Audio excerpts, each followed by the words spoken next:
HSC 2026 batch, কি অবস্থা সবার? তোমাদের আজকের ক্লাস সমাজবিজ্ঞান দ্বিতীয় পত্র চতুর্থ অধ্যায় ওয়ান শট এমসিকিউ আমরা শুরু করছি। চাকমা সমাজের রাজা কিভাবে নিযুক্ত হয়, কিভাবে সেটা হচ্ছে কি বংশানুক্রমে। চাকমা রাজতন্ত্র প্রথাগত ও সামাজিক, এখানে রাজাপদটি বংশানুক্রমিক বা উত্তরাধিকার সূত্রে জ্যেষ্ঠ সন্তান লাভ করে থাকেন। নাক পোশাক বলা হয়, নাক পোশাক বলা হয় কোনটিকে? মণিপুরী মেয়েদের পোশাককে। মণিপুরী মেয়েদের ট্র্যাডিশনাল পোশাকের বেশ কয়েকটি অংশের নাম রয়েছে, যেমন ইনাফি, ফানেক ইত্যাদি। তাদের পোশাকের এই বিশেষ শৈলী বা ধরনকে স্থানীয় বা ঐতিহ্যগতভাবে নাক বলা হয়ে থাকে। সাঁওতাল নৃগোষ্ঠীর বাসস্থান কোন অঞ্চলে? সাঁওতাল নৃগোষ্ঠীর বাসস্থান রাজশাহী অঞ্চলে। সাঁওতালদের মূল বসতি বরেন্দ্র অঞ্চল অর্থাৎ রাজশাহী, দিনাজপুর, রংপুর ও বগুড়া জেলায়। সাঁওতালদের ক্ষেত্রে কোনটি সঠিক? কোনটি? সেটি হচ্ছে কি যে এদের কোনো বর্ণমালা বা লিপি নেই। সাঁওতালদের ভাষার নাম সাঁওতালি, তবে প্রথাগতভাবে তাদের নিজস্ব কোনো বর্ণমালা বা লিখিত লিপি ছিল না। তারা মুখে মুখে বা অলিখিতভাবে ভাষা চর্চা করত। ক্ষুদ্র জাতিসত্তার রয়েছে, ক্ষুদ্র জাতিসত্তার কি রয়েছে? পৃথক দৈহিক বৈশিষ্ট্য। ক্ষুদ্র জাতিসত্তাগুলোর নিজস্ব ও পৃথক দৈহিক পরিচিতি থাকে, যা তাদের সাধারণ জনগোষ্ঠীর চেয়ে আলাদা করে। আদাম কি? আদাম হচ্ছে কি পাড়া। চাকমা ভাষায় কয়েকটি পরিবার নিয়ে গঠিত হয় ছোট বসতি বা পাড়া, এই পাড়াকেই কি আদাম বলা হয়। মণিপুরীরা বাংলাদেশের কোন অঞ্চলে বসবাস করে? তারা কি বাংলাদেশের সিলেট অঞ্চলে বসবাস করে। মণিপুরীরা মূলত বাংলাদেশের উত্তর পূর্বাঞ্চল অর্থাৎ সিলেট বিভাগের, বিশেষ করে মৌলভীবাজার, সিলেট ও হবিগঞ্জ জেলায় বসবাস করে। তাদের একটি বিখ্যাত নৃত্য হচ্ছে কি ঝুমুর বা মণিপুরী নৃত্য। নৃগোষ্ঠী স্বতন্ত্র কেন? এর কারণটা কি? এর কারণ হচ্ছে কি এদের সংস্কৃতি ভিন্ন। প্রতিটি নৃগোষ্ঠীর পোশাক, উৎসব, খাদ্যাভ্যাস, বিবাহ রীতি ও জীবনযাত্রার নিজস্ব সাংস্কৃতিক বৈশিষ্ট্য রয়েছে। এই আলাদা সাংস্কৃতিক চর্চাই এদের অন্য জাতিগোষ্ঠী থেকে স্বাতন্ত্র্য বা পৃথক পরিচয় এনে দেয়। বিজু কি? বিজু হচ্ছে কি যে চাকমাদের উৎসব। বর্ষবরণ বা চৈত্র সংক্রান্তি উপলক্ষে চাকমারা 3 দিন ব্যাপী যে সর্ববৃহৎ সামাজিক উৎসব পালন করে তাকে বিজু বলা হয়। আদাম কি? আদাম হচ্ছে কি যে চাকমা পরিবার গুচ্ছ। চাকমা সমাজের সামাজিক কাঠামোর ক্ষুদ্রতম অংশ হলো পরিবার। কয়েকটি পরিবার একত্রে বা গুচ্ছবদ্ধ হয়ে বাস করলে তাকে বলা হয় হচ্ছে কি আদাম বা পাড়া। চাকমা সমাজে মৌজা প্রধানকে কি বলা হয়? মৌজা প্রধানকে বলা হয় হচ্ছে কি হেডম্যান। ট্যাবু প্রথা বলতে কি বোঝায়? ট্যাবু প্রথা বলতে বোঝায় হচ্ছে কি যে সামাজিক বিধিনিষেধ।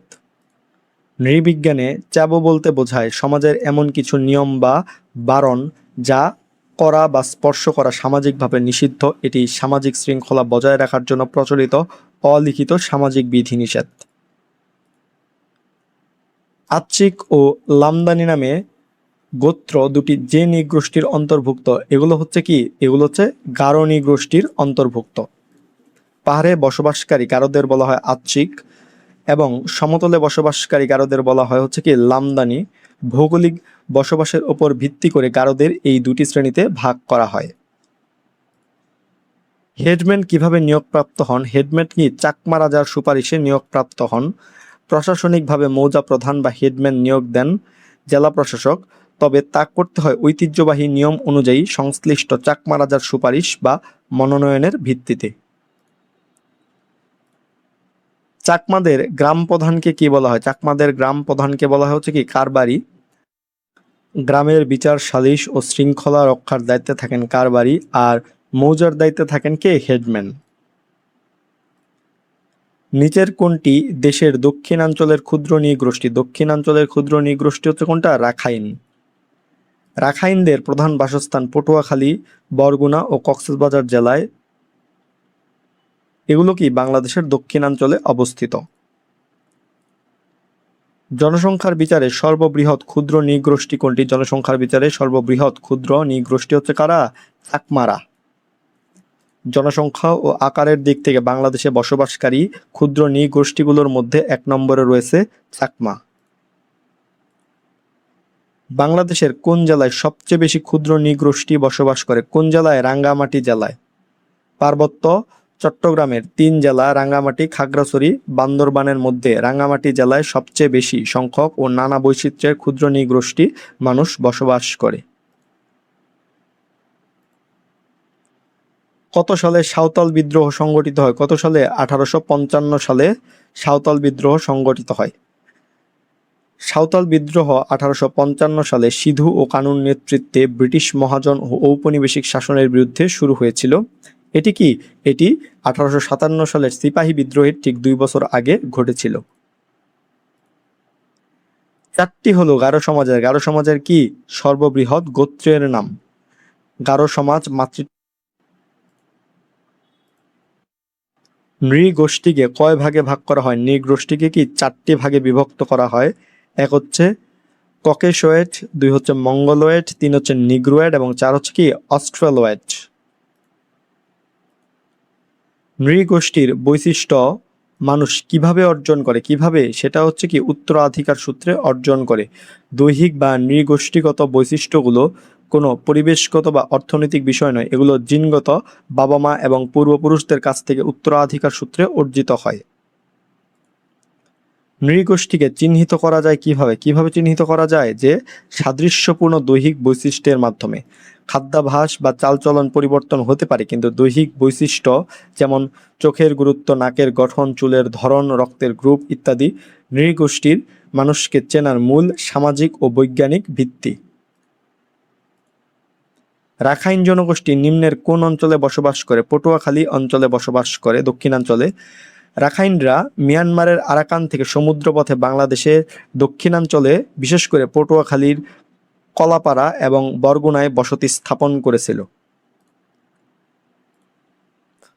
খাসিয়া ভাষায় গ্রামকে কি বলা হয়? খাসিয়া ভাষায় গ্রামকে বলা হয় হচ্ছে কি পুঞ্জি। খাসিয়াদের ছোট ছোট পাহাড়ি গ্রাম বা বসতিগুলোকে বলা হয় পুঞ্জি। আর চাকমাদের যে পাড়া আছে সেই পাড়াকে বলা হয় হচ্ছে কি আদাম। কর্তৃত্ব ও উত্তরাধিকারের দিক থেকে মণিপুরী পরিবার কোন ধরনের? মণিপুরী পরিবার পিতৃতান্ত্রিক পরিবার। গারো ও খাসিয়াদের মতো তারা মাতৃতান্ত্রিক নয়। মণিপুরী সমাজ ব্যবস্থা সম্পূর্ণ পিতৃতান্ত্রিক, অর্থাৎ কি পিতা পরিবারের প্রধান হয়ে থাকেন এবং সন্তানেরা বাবার বংশ পরিচয়ে পরিচিত হয়। কোন দিন বিজু উৎসব পালিত হয়? নববর্ষের দিন, বাংলা নববর্ষের দিন বিজু উৎসব পালিত হয়। বাংলা বছরের শেষ 2 দিন এবং চৈত্র সংক্রান্তি পেরিয়ে বৈশাখের প্রথম দিন অর্থাৎ বাংলা নববর্ষের দিন আনন্দ উৎসবের মাধ্যমে চাকমারা বিজু উৎসব উদযাপন করে থাকে। গারোদের প্রতিটি গোত্র কি রীতি মেনে চলে? গারোদের প্রতিটি গোত্র কি বহির্বিবাহ রীতিটি মেনে চলে। গারো সমাজে নিজ গোত্রে বা একই কুলে বিবাহ সম্পূর্ণ নিষিদ্ধ, একেই বলা হয় হচ্ছে কি বহির্বিবাহ প্রথা। চাকমাদের আদিবাস কোথায়? চাকমাদের আদিবাস হচ্ছে কোথায়? চম্পকনগরে। চাকমাদের লোকগাথা ও ইতিহাস অনুযায়ী এদের আদিপুরুষ বা বংশধরেরা ঐতিহাসিক চম্পকনগর নামক স্থান থেকে কি আগমন করেছিল বলে বিশ্বাস করা হয়। গারো সম্প্রদায়ের স্থানীয় ভাষার নাম কি? গারো সম্প্রদায়ের স্থানীয় ভাষার নাম কি? মান্দি। গারোরা নিজেদের মান্দি বলে পরিচয় দিতে ভালোবাসেন। তারা নিজেদের ভাষায় বা যে ভাষায় কথা বলে তাকেও কি বলা হয়? মান্দি ভাষা। চাকমা রাজা কিভাবে নিযুক্ত হন? চাকমা রাজা নিযুক্ত হন কিভাবে? বংশ পরম্পরায় নিযুক্ত হন। নির্বাচন বা ভোটের মাধ্যমে চাকমা রাজা মনোনীত হন না, বরং বংশ পরম্পরায় জ্যেষ্ঠপুত্র বা উত্তরাধিকারী সিংহাসনে আরোহণ করেন। তো এই ছিল সমাজবিজ্ঞান দ্বিতীয় পত্র চতুর্থ অধ্যায় ওয়ান শট এমসিকিউ ক্লাসটি। তোমাদের সকলের জন্য শুভকামনা রইল। ধন্যবাদ সকলকে।